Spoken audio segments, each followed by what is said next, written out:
and Happy New Year. I hope you're well. So for 2019, I have given myself a challenge of meditating for 1 hour every day, and I'm going to report on that weekly here to make myself accountable, and for those of you that are interested in my journey. So the type of meditation I'm going to be doing or have been doing is to sit and just listen to my thoughts. A lot of the meditation, you're trained to distract yourself from your thoughts or to try and not think at all. But what I am doing is actually focusing on my thoughts.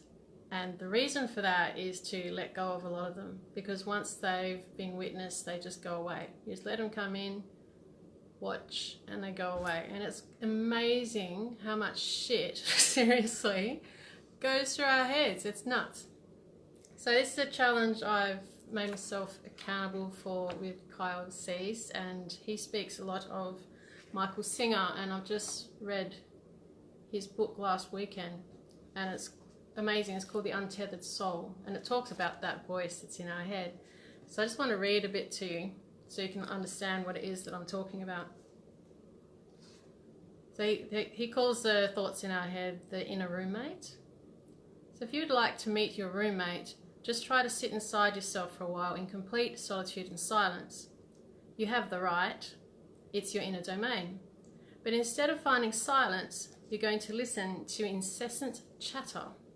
Why am I doing this? I have more important things to do. This is a waste of time. There's nothing in here but me. What's this all about? And that's what's going on while I'm sitting listening to my head. Right on cue, there's your roommate. You may have a clear intention to be quiet inside, but your roommate won't cooperate. And it's not just when you try to be quiet. It has something to say about everything you look at. I like it, I don't like it, this is good, that's bad. It just talks and talks. You don't generally notice because you don't step back from it. You're so close that you don't realise you're actually hypnotised into listening to it. Basically, you're not alone in there. There are two distinct aspects of your inner being. The first is you, the awareness, the witness, the centre of your willful intentions, and the other is that which you watch. The problem is, the part that you watch never shuts up. If you could get rid of that part, even for a moment, the peace and serenity would be the nicest vacation you've ever had. And it is, believe me. So the reason I'm meditating for an hour is because the first half an hour, it's a bit hot, is that incessant chatter that I was just talking about.